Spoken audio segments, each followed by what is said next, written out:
Hi ಗೆಳೆಯರೇ, ಎಲ್ಲರಿಗೂ ನಮಸ್ಕಾರ. ಗೆಳೆಯರದ Maruti Dzire LDI vehicles second hand ಮಾರಾಟಕ್ಕಿದೆ. ನಿಮಗೆ ಈ ವಿಡಿಯೋದಾಗ ಅದರ ಮಾಡಲ್ಲ, ರೇಟ, ಲೊಕೇಶನ, ಅದರ ಕಂಡೀಷನ ಸಂಪೂರ್ಣದ ಮಾಹಿತಿ ತಿಳಿಸ್ಕೊಡಕ್ಕೆ ಇಷ್ಟಪಡ್ತೀನಿ.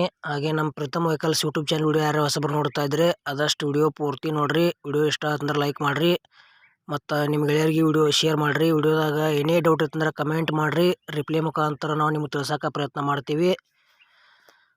ಮತ್ತಿಂಥ ಒಳ್ಳೆ ಸೆಕೆಂಡ್ ಹ್ಯಾಂಡ್ ವಿಡಿಯೋಗಳಿಗಾಗಿ ನಮ್ಮ ಯೂಟ್ಯೂಬ್ ಚಾನಲ್ ಕೂಡ ದಯವಿಟ್ಟು ಸಬ್ಸ್ಕ್ರೈಬ್ ಮಾಡ್ಕೊಳ್ರಿ. ಬನ್ನಿ ಗೆಳೆಯರೇ, ವಿಡಿಯೋ ಅದರ ಶುರು ಮಾಡೋಣ. ಗೆಳೆಯರು Dzire LDI vehicles second hand ಮಾರಾಟಕ್ಕಿದೆ.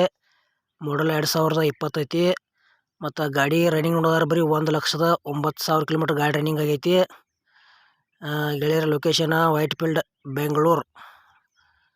ಅಲ್ಲಿ ನಿಮ್ಗೆ ಈ ವೆಹಿಕಲ್ಸ್ ನೋಡಕ್ಕೆ ಸಿಗ್ತೈತಿ. ತೊಗೊಳೋರು ಅಲ್ಲಿ ಹೋಗಿ ನೋಡಿ ಖರೀದಿ ಮಾಡ್ಬೋದು. ಗಾಡಿ ಮಾತ್ರ ಗುಡ್ ಕಂಡೀಷನ್ ಐತಿ. KA01 ಪಾಸಿಂಗ್ ಐತಿ ಮತ್ತು ಟ್ಯಾಕ್ಸ್ ಲ್ಯಾಪ್ಸ್ ಐತಿ. ಆಲ್ ಪೇಪರ್ಸ್ ಎಲ್ಲ ಓಕೆ ಅದಾವ ಅಂತೇಳ್ಯಾರ. ನೋ ರಿಪ್ಲೇಸ್ಮೆಂಟ್ ಅಂತೇಳ್ಯಾರ. 4 ಟೈರ್ ಕಂಡೀಷನ್ ಅದಾವ. ಸ್ಮೂತ್ ಇಂಜನ್ ಐತಿ. ಯೆಲ್ಲೋ ಬೋರ್ಡ್ ಐತಿ ಮತ್ತು ಜನರಲ್ ಸರ್ವಿಸಿಂಗ್ ಎಲ್ಲ ಮಾಡಿಸಿದೇವು ಅಂತೇಳ್ಯಾರ. ಗೆಳೆಯರು ನಿಮಗೆ ಲೋನ್ ಸಹ ಮಾಡಿಕೊಡ್ತೇವೆ ಅಂದ್ಯಾರ. ಇಲ್ಲಪ್ಪ ಅಂದ್ರೆ ಫುಲ್ ಕ್ಯಾಶ್ ಅಂದ್ರೆ ಫುಲ್ ಕ್ಯಾಶು ಸಹ ಕೊಡ್ತೇವೆ ಅಂತೇಳ್ಯಾರ. ಡೈರೆಕ್ಟ್ ನಿಮ್ಮ ಹೆಸರಲ್ಲಿನ ಗಾಡಿ ಟ್ರಾನ್ಸ್ಫರ್ ಮಾಡಿಕೊಡ್ತೇವೆ ಅಂತೇಳ್ಯಾರ ಏಜೆಂಟ್ರ. ಡಿಸೈರ್ LDI ಯಾರು ತೊಗೊಳೋದ್ರ ತೊಗೋಬೋದು. ನಿಮಗೂ ಇದೇ ರೀತಿ ಸೆಕೆಂಡ್ ಹ್ಯಾಂಡ್ ಯಾವುದೇ ಕಂಪ್ನಿ ವೆಹಿಕಲ್ಸ್ ಇರಲಿ ಕೊಡೋದು ಅಂದ್ರೆ ನಮ್ಮ ನಂಬರ್ಗೆ ಅವ್ರ ಫೋಟೋ ಮಾಹಿತಿ ಕಳಿಸ್ಕೊಡ್ರಿ. ಇದೇ ಥರ ಎಡಿಟಿಂಗ್ ಮಾಡಿ ಯೂಟ್ಯೂಬ್ನಾಗ ಹಾಕ್ತೇವೆ. ನಿಮ್ಮ ಸೆಕೆಂಡ್ ಹ್ಯಾಂಡ್ ವಾಹನಗಳನ್ನು ನೀವು ಹೆಚ್ಚಿನ ಲಾಭದಲ್ಲಿ ಮಾರಾಟ ಮಾಡ್ಬೋದು ಅಂತ ತಿಳಿಸ್ತೇವೆ. ಇಂಥ ಒಳ್ಳೆಯ ಅವಕಾಶ ಮಿಸ್ ಮಾಡ್ಕೋಬೇಡ್ರಿ ಗೆಳೆಯರೇ.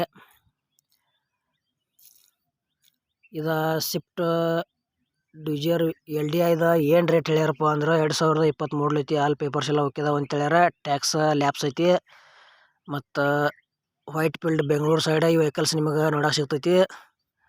ಗೆಳೆಯರೇ ಬರೀ 5,85,000 ರೂಪಾಯಿ ಹೇಳ್ಯಾರ. ಸ್ಮಾಲ್ ನೆಗೋಷಿಯಬಲ್ ಆಕೈತಿ.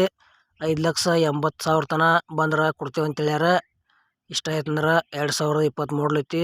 ಈ ವೆಹಿಕಲ್ಸ್ ಖರೀದಿ ಮಾಡ್ಕೋಬೋದು ಗೆಳೆಯರೇ. ನಮ್ಮ ವಿಡಿಯೋ ನಿಮಗೆ ಇಷ್ಟ ಆಗೈತೆ ಅಂತ ತಿಳ್ಕೊತೀನಿ. ಇಲ್ಲಿಗೆ ಮುಗಿಸ್ತಾ ಇದ್ದೀನಿ. ಮುಂದಿನ ವಿಡಿಯೋದಾಗ ಮತ್ತೆ ಸಿಗೋಣ. ಎಲ್ಲರಿಗೂ ನಮಸ್ಕಾರ.